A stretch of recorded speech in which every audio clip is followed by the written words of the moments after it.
Hello and welcome to Analysis with me, Jonathan Steele. This week sees the release in the UK of the documentary Dirty Wars. The documentary, which is based on the book of the same name by Jeremy Scahill, an American journalist, follows the systematic use by the US military of hit squads operating in Afghanistan, Iraq, Pakistan, Yemen and Somalia to eliminate people on a military kill list as part of the continuing war on terror waged by the American government. The use of so-called kill lists was started by the Bush administration following 9/11 and is still part of the US government's defense policy under President Obama. Many critics and commentators claim that for a government to carry out such acts in other sovereign nations is morally bankrupt, and that there is a lack of democratic accountability and oversight of the so-called Joint Special Operations Command, the military organization that runs the covert hit squads. So how did we reach this point, where the American military authorizes this kind of activity in other nations? And what effect do these campaigns have on the attempts to create peace in these regions? Is the war on terror working or counterproductive? Joining me in the studio to discuss this are Jeremy Scahill, the author of Dirty Wars, and Ben Griffin, a former British SAS soldier who has served in Afghanistan and Iraq. And on Skype, we're joined by Christian Gustafsson of the Center for Intelligence Studies at Brunel University. But first, let's take a look at some of the clips from Jeremy's film.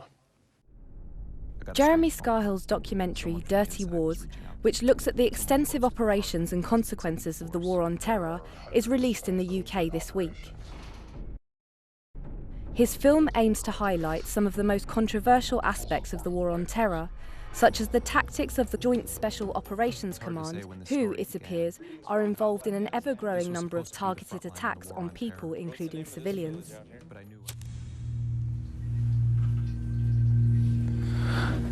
Explain what JSOC is. The Joint Special Operations Command handles all of the sensitive counterterrorism missions as the U.S. government directs. And over time, that was perverted into doing things that are far outside of its mandate. What has JSOC been doing in Yemen? Airstrikes, targeted killings. Targeted killings inside the borders of Yemen? Correct.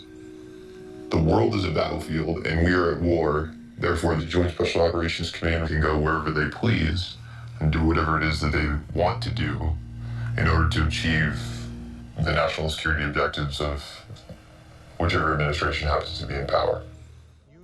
The film focuses on those who have been the victims of what he portrays as effectively being US hit squads, as well as victims of drone attacks, which operate in countries such as Afghanistan, Pakistan, Somalia and Yemen, fighting the war on terror on the global battlefield.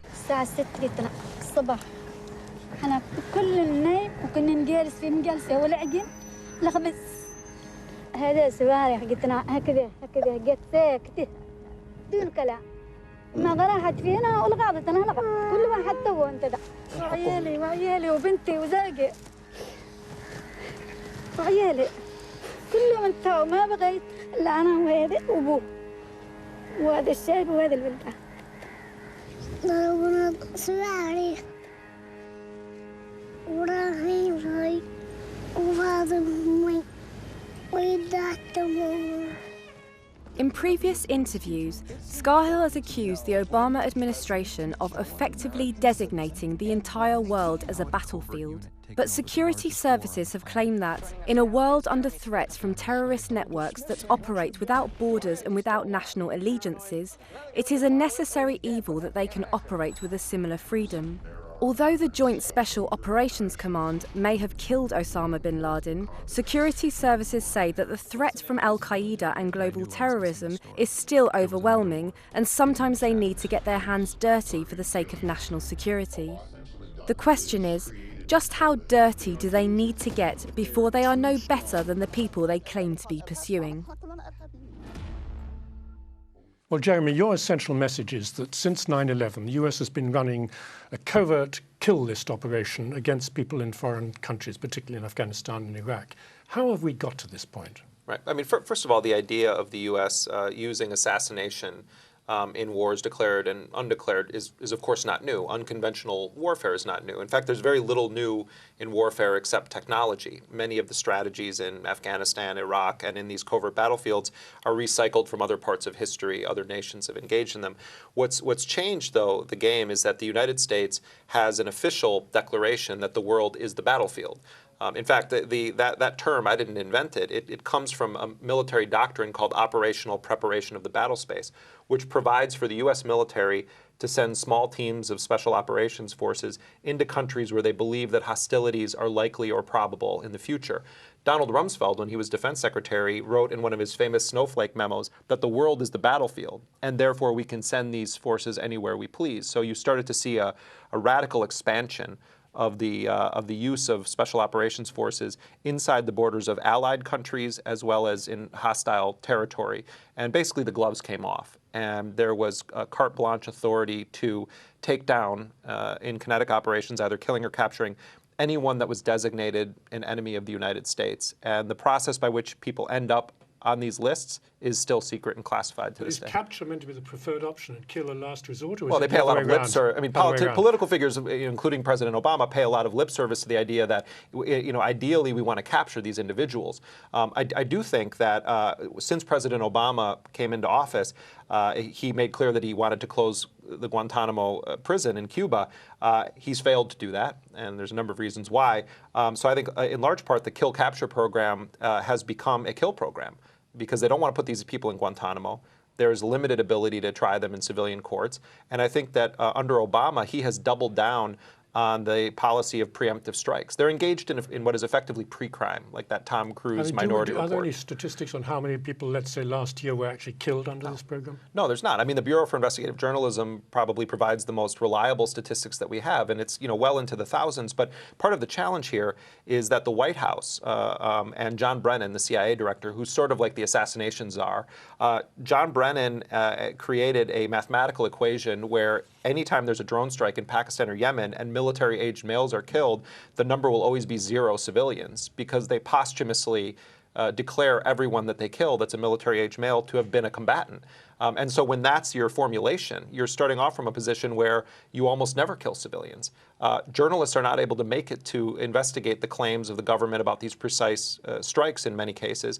And you have a very lawless atmosphere in the places in Pakistan and Yemen where these strikes are taking place. It's very difficult to get actual independently verifiable information. Well, Ben Griffin, let me come to you. I mean, are the British, because they were are very close allies of the US in Afghanistan, were in Iraq, are they complicit in all this? Do they know about all this? Are they taking part in it?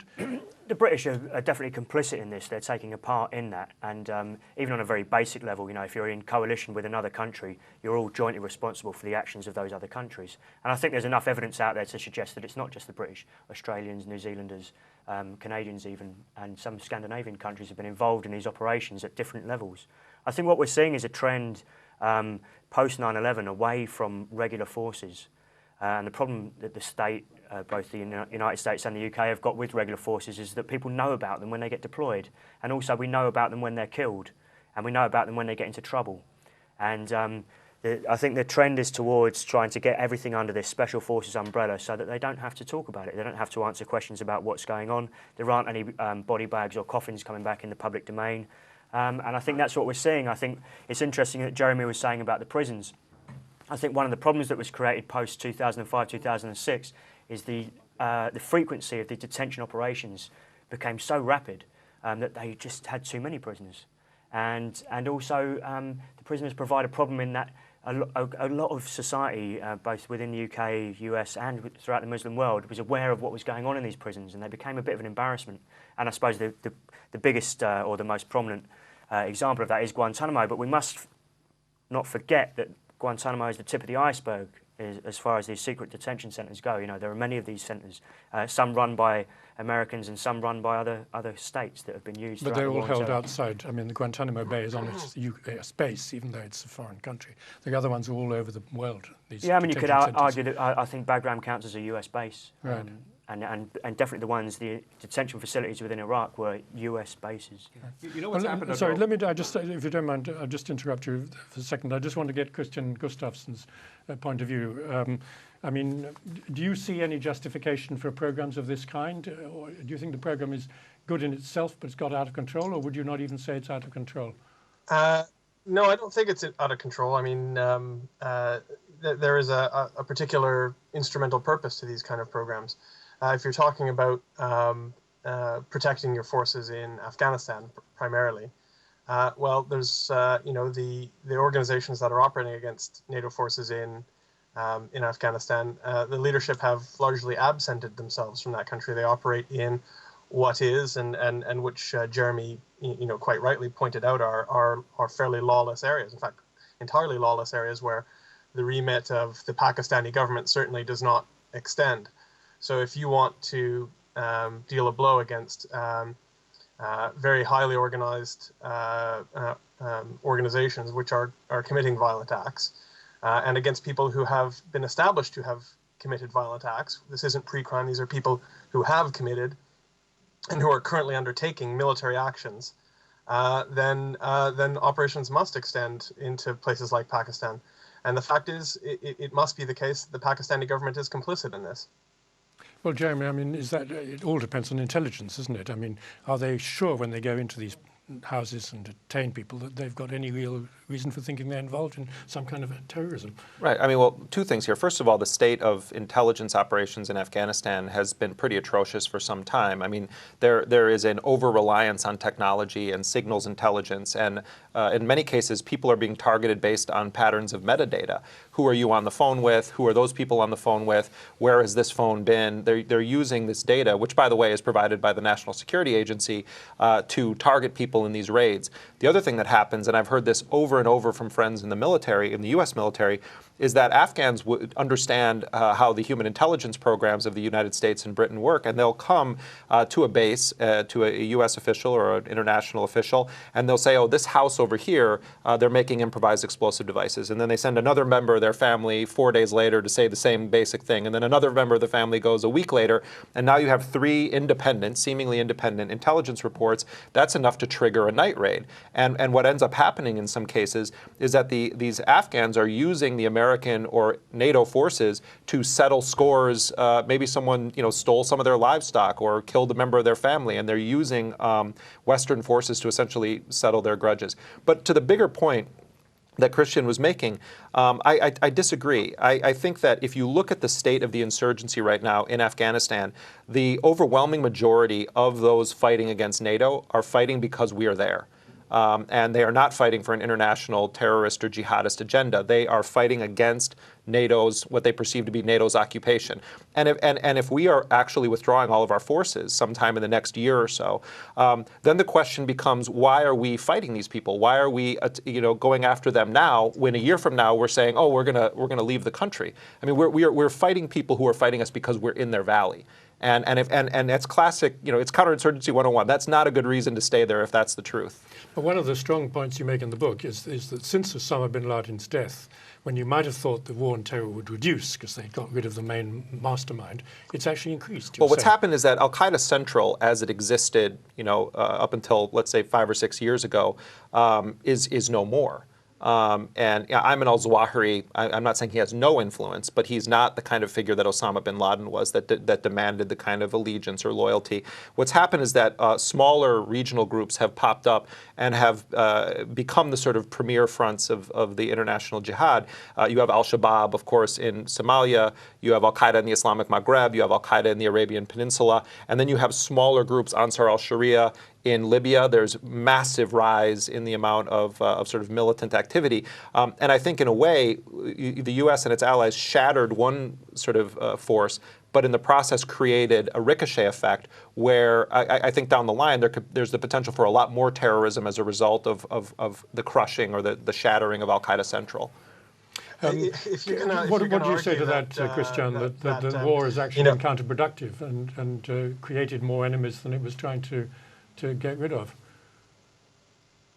The point I'd make here is, I mean, you've said, okay, first of all, I would never assert, as some people in the U.S. have, that that the Taliban and Al Qaeda are the same thing. They're most definitely not. And I was not suggesting that we were going after, or that a lot of these operations were ones aimed purely at Al Qaeda. I think a lot of the strike operations in the federated tribal areas and in Waziristan are against senior Taliban and various aspects of the Taliban, not against Al Qaeda. I think you're absolutely right. Al Qaeda has been largely decapitated. But you sort of talked around your own point, Jeremy, because you said there's no effect that we've created a worse problem. But actually, there are no foreign, or sorry, by asserting that the problem of terrorist activity in Afghanistan was one we created by being there. But we're not in these large parts of Africa. We're not occupying the Yemen or northern Somalia. We're not occupying Mali or Chad. Yet these problems are all there. And actually, we have achieved something if we have dispersed a centrally controlled, capable organization into ones as relatively dispersed and weak as Al Qaeda in the Islamic Maghreb, Al Shabaab, and Al Qaeda in the Arabian Peninsula. Then we have achieved an aim, because we've turned a big problem into smaller, more manageable ones with far less reach. Let's hear what Ben Griffin has to say to that. I mean, if it was the case that 100% or even 70% of the people who are being assassinated in these operations were actually Al Qaeda, or Taliban, then your argument would have some value to it. When I was in Iraq myself, I think we calculated that only 10% of the people that we were detaining had anything to do with the insurgency. I knew a guy who was in Abu Ghraib, an interrogator, who actually reckoned it was a much smaller percentage of that. So you have to ask the question, purely on those military terms, if only 10% of the people that you're affecting are actually the people you're after, isn't that causing a much bigger problem? Isn't that creating a much bigger problem by radicalising or harming this other 90%? And when you see the frequency and the rate of these operations, going from, say, for example, 30 operations a week to 300 operations a week, a month, you can see vast sections of society being affected by this. To the point where almost everyone would have a cousin or an uncle who'd been affected by one of these night raids. And it's interesting, actually, that Karzai, who's now trying to renegotiate the State of Forces Agreement, or whatever they want to call it, in Afghanistan, one of his main points is that the night raids must stop, because he recognises how damaging they are to his society. Well, yet the Afghans run their own night raids. Can I just respond to a couple of things here Yes, that were stated just briefly? First of all, the point that I'm making about Afghanistan is that in the first few months of Obama's presidency, his national security advisor at the time, General Jones, estimated that there were less than 100 active Al Qaeda in Afghanistan at the time. My point is that because the overwhelming majority, almost exclusive realm of these attacks is aimed at Afghans who are part of the Taliban movement, not aimed at Al Qaeda. And my point is that they are fighting us now because we're there. This isn't about Al Qaeda anymore. We're now fighting a force that's in control of a pretty significant portion of Afghanistan, and they're engaged in what they perceive to be an insurgency against a foreign occupation. We are very much on the ground in Somalia, in Mali, in Yemen. We're doing drone strikes. There are covert raids that are taking place. Al-Shabaab, the organization based out of Somalia, 10 years ago was a group of relative nobodies. The U.S. and Ethiopia partnered to invade Somalia in 2006, overthrew a government, the Islamic Courts Union, that had actually stabilized Mogadishu, albeit with brutal tactics and with the imposition of a very radical form of Sharia law. But the point was, Shabaab became the vanguard in what was viewed as an Islamic uprising against foreign occupation, because the United States and Ethiopia invaded the country and were backing notorious warlords who were murdering people outright. So just because we're not overtly invading countries doesn't mean that we're giving inspiration to people to want to fight against the United States and its allies, or to commit acts of terrorism within the borders of Western countries. Well, Christian, let me ask you about the point that Ben Griffin made about Karzai. I mean, Karzai is refusing to sign now the bilateral security agreement because he says he doesn't want any US soldiers to go into one single Afghan home again. I mean, that shows that these raids are counterproductive, doesn't it? Yeah, I mean, first of all, the night raid ban goes back, I think, more than a year and a half. So that's not particularly news. And to Ben's point as well, it's when when NATO conducts via the NATO Special Operations Command or via the independent U.S. SF command, when they're conducting these strikes, there is not an infinite amount of resource. There's only so many drones you can keep in the air at a given time. There's only so many people you have watching the drone screens, watching the image feeds, listening on for the signals intelligence cues that will target. So we can't waste time going after people who are petty criminals or who are not significant figures or who have been targeted because they have a couple human intelligence reports from unvalidated Afghans. So the effort is clearly to validate intelligence by as many all-source means as possible, so that you're going after targets which have been proven by or beyond a good degree of doubt to be active in the insurgency. And in many cases, especially since the decision to hand over back to full sovereignty to the government of the Islamic Republic of Afghanistan, has been to push as many of those targets through Afghan targeting systems, and with the aim of arresting as many as possible. And of course, if you're a militant actor in the south of Afghanistan, you're probably not particularly keen on being arrested, and you probably have taken measures to avoid that. And so it's inevitable that that there's going to be kinetic action, because if you get into the omelet making business, there's going to be broken eggs. I mean, as to Jeremy's comments, I absolutely don't dispute that Al-Shabaab is a new creation and the result of the displacement of the Islamic Courts Union. That said, it doesn't necessarily undo the point of having turned what was a global actor, Al-Qaeda, into a dispersed and much weaker organization.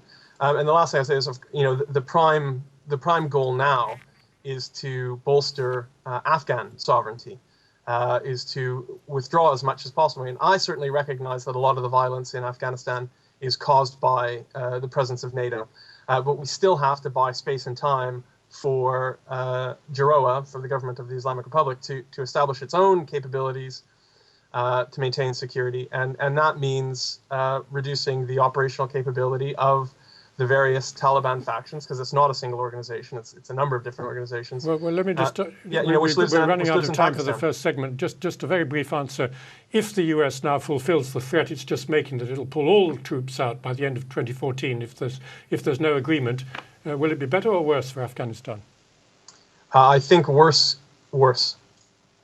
All right. Well, on that very... Needless to say, I disagree with that. I mean, we'll have to take a break here, and we'll continue the discussion afterwards, and also focus on the role of journalism and what journalists can do to uncover these events.